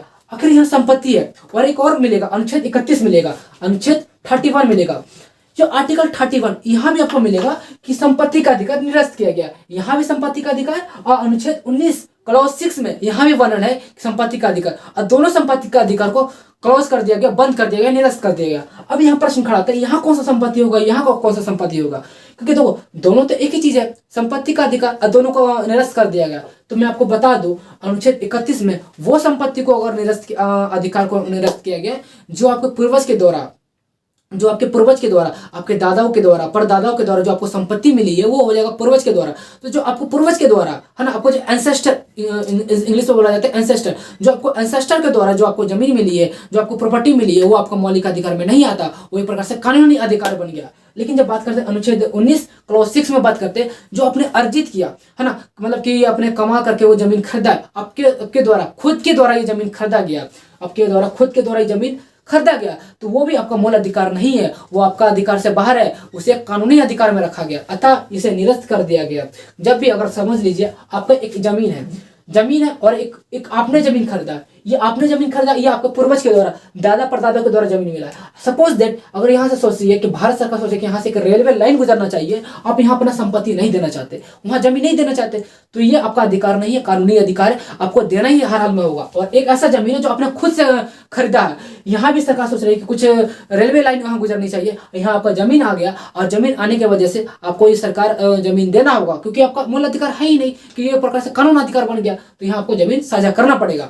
इसलिए कहा गया कि इसे निरस्त कर दिया गया। कहने का मतलब जमीन आपका ही रहेगा, ये मौलिक अधिकार से हटा दिया गया, जमीन आपका ही रहेगा। लेकिन वायदे में कभी सरकारी कुछ काम होती है तो इसमें आप अड़चन नहीं डाल सकते, ये बात अलग है, इसका मुआवजा मिलता है, आपसे जबरदस्ती नहीं छीन सकती, छीनेगी लेकिन उसका मुआवजा देगी।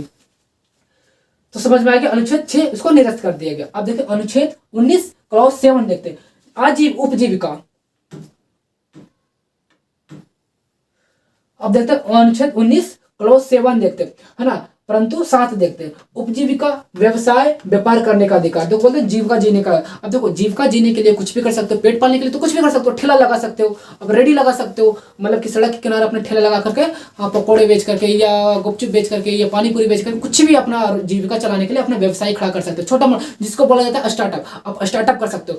कोई व्यक्ति स्टार्टअप करता है तो स्टार्टअप करने का अधिकार किस मौलिक अधिकार में वर्णन है? देखो आपसे प्रश्न पूछा जाए कि बताओ जीविका जीने के लिए आप लोग ठेले लगाते हो या रेस्टोरेंट खोलते हो, ढाबा खोलते हो, इवन आप स्टार्टअप करते हो जीविका जीने के लिए, जीविका चलाने के लिए, तो किस अनुच्छेद में ये आपको अधिकार दिया गया है?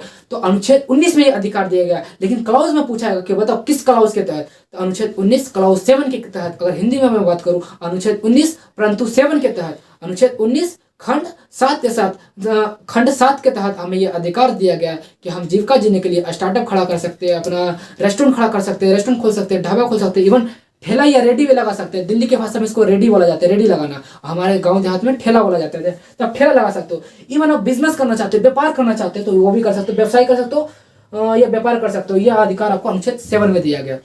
तो आज तक इतना ही, मिलेंगे अगले सेशन में, तब तक के लिए बाय। क्योंकि मुझे लगता है कि समय ज्यादा हो गया, टाइम भी पूरा हो गया, तो आज तक इतना ही।